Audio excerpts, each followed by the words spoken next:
എൻ്റെ party UDF നിലമ്പൂരിൽ മത്സരിക്കുന്നതിന് വേണ്ടി ഒരവസരം എനിക്ക് തന്നിരിക്കുകയാണ്. ഈ അവസരം എനിക്ക് വ്യക്തിപരമായി ലഭിച്ചതല്ല.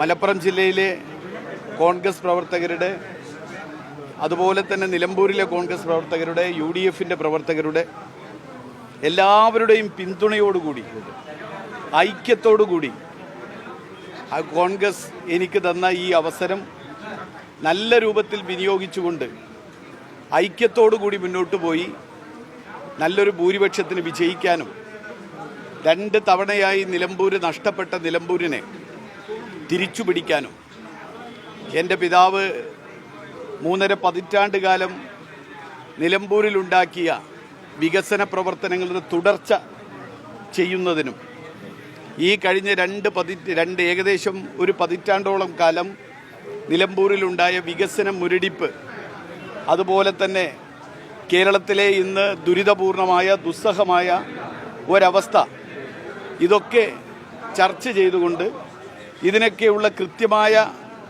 ഒരു പ്രതിവിധി എന്ന നിലയിൽ തന്നെ ഈ തെരഞ്ഞെടുപ്പിൻ്റെ വിധി ഉണ്ടാകുമെന്നാണ് ഞങ്ങളൊക്കെ പ്രതീക്ഷിക്കുന്നത്.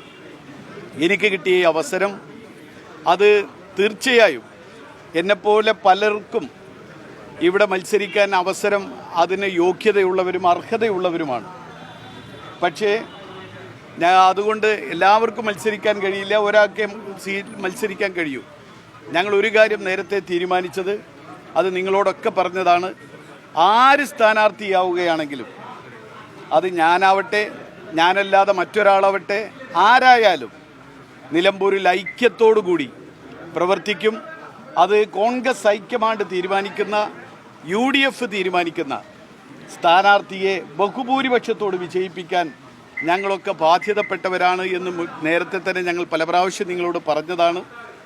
അതനുസരിച്ച് തന്നെ ഒറ്റക്കെട്ടായി മുന്നോട്ട് പോകും.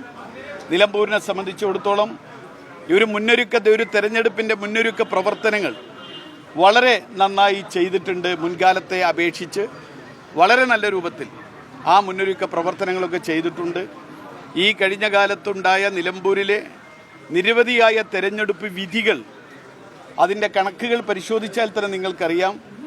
UDFനൊരു വലിയ മുന്നേറ്റം നിലമ്പൂരിൽ ഈ കഴിഞ്ഞ കാലങ്ങളിൽ ഉണ്ടാക്കിയെടുക്കാൻ സാധിച്ചിട്ടുണ്ട്. അതൊക്കെ ഈ വിജയത്തിന് തുണയാവും എന്ന കാര്യത്തിലും തർക്കമില്ല. അതുകൊണ്ട് തന്നെ എല്ലാവരും ഒരുമിച്ച് എനിക്ക് ഇങ്ങനൊരു അവസരം തന്ന പാർട്ടിയോട്, അതിൻ്റെ സംസ്ഥാന നേതൃത്വത്തോട്, ദേശീയ നേതൃത്വത്തോട് അവർ എന്നിൽ അർപ്പിച്ച ഈ വിശ്വാസം കാത്തു സൂക്ഷിച്ചുകൊണ്ട് അവർ നൽകിയ ഈ വിശ്വാസമനുസരിച്ച് ഒരു നല്ല വിജയമുണ്ടാക്കാൻ ഉള്ളൊരു പ്രവർത്തനവുമായി മുന്നോട്ട് പോകും. എന്തായാലും അതിന് എല്ലാ പ്രവർത്തകരുടെയും പിന്തുണയുണ്ടാവണം.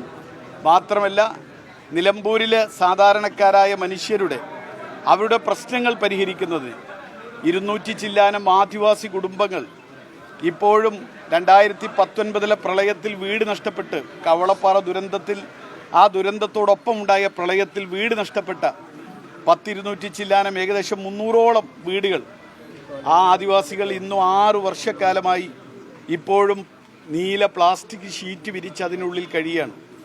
ശൗചാലയമില്ല, വെള്ളമില്ല, പിന്നെ അവർക്ക് ഭക്ഷണമില്ല. മാത്രമല്ല, അവർക്ക് കിടപ്പാടം നഷ്ടപ്പെട്ട കുറേ ആളുകൾ. ഇവിടെ തന്നെ നമുക്കറിയാം മലയോര കർഷകർ അനുഭവിക്കുന്ന ദുരിതം.